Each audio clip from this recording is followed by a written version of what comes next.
I personally don't think you're going to succeed as well as you could have as if you stuck with something and committed to it. Because if you're hopping around between Bender and Genghis, like you're going to get completely different things Yeah. explained to you, taught to you, different ways to approach it. And so it's not necessarily that the coach is not a great coach, but as a student, you have to find what is the right fit for you. How would you recommend, people listening to the show, a lot of parents, a lot of kids out here listening, how do you recommend they find the right coach?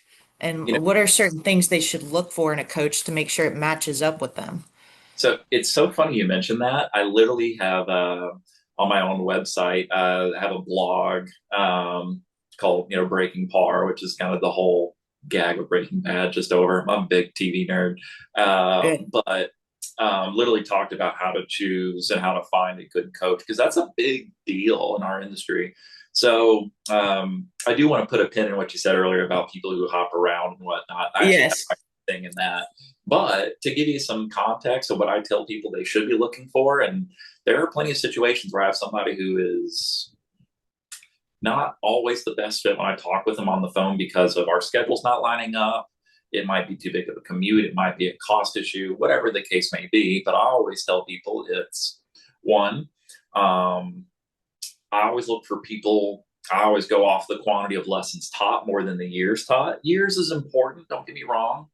But there are plenty of, and certainly I hope anybody listening in, I hope I'm not punching down too hard. There are people who will say, "Oh, I've had 20 years of experience," and they'll say, and 20 years is not an insignificant amount of time. You can learn a lot, but is that 20 years of teaching where you've taught 2 lessons a week for 20 years? But I have worked for places and worked under people, and at my previous job, I have a very young man who is killed. He's learned so much, but he teaches 6, 7, 8 lessons a day, and so that'll add That's a up lot. really quick. Yeah. So I have about a little over 20,000 lessons taught in my career, which is certainly not the most out of anybody, but and certainly not the most out of anybody even my age. But I think you have to qualify. Okay, does this person do it full time? Right. Second thing I always tell people is, do they use technology, even the basics like using their phone at the very minimum? Um, Right. I always tell people in today's day and age, not using any technology it's not saying you can't get a good lesson, but with the way that we learn information, the way that we do things, it's just once again helping us solidify concepts and thoughts, always very important. Right. And then finally, it's just when you talk with people or you're meeting people, it's do they have a good road map for helping you get where you want to go? Can they articulate why and how? Yeah. Those are always big ones. So I think those are always the big steps. And I actually say it anytime I have a new student possibly coming and taking a lesson with me,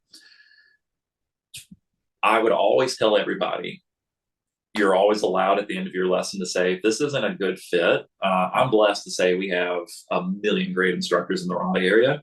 I'm like, please, you're allowed to say this wasn't the right fit. Thank you, Martin. Thank you for your time. Thank you for your insight. Do you have anybody else? And I'm going to say, absolutely. Yeah. Because at the end of the day, it's not about me, it's about our students getting better. And I recognize that I can't do that for everybody, maybe in the way that they'd want to.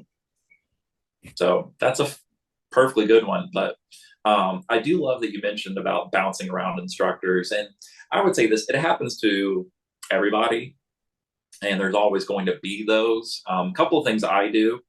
One, I actually don't use a scheduling calendar.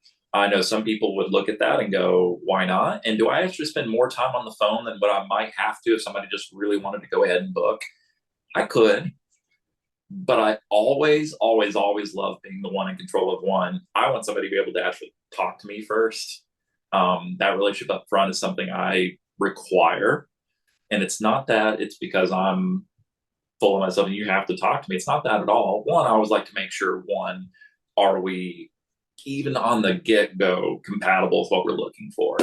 I don't want to frustrate anybody and say, like, oh, it was a waste. I signed up for this thing. Kind of marry that into setting expectations is always a big one. And then, yeah, having that conversation when I I ask about, hey, how much time do you spend on YouTube? What's worked for you? What hasn't worked for you? What's your expectations? What do you want to fix in your lesson with me, your first lesson? What is that going to look like? And so I find setting those expectations ahead of time and then also building those things is a very big, I would say, preface to when somebody comes in for their first appointment of already going like, okay, this is where we are. And assuming we have a good lesson, if you need more work, then I'm kind of expecting you to book another lesson if it's a good fit. And Right. say I get a lot of rebooks, which is great.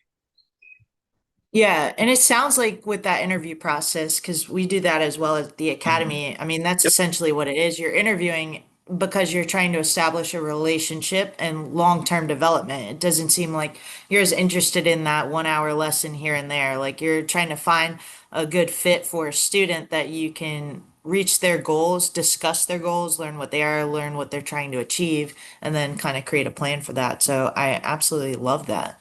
Mm-hmm. Um, Absolutely. And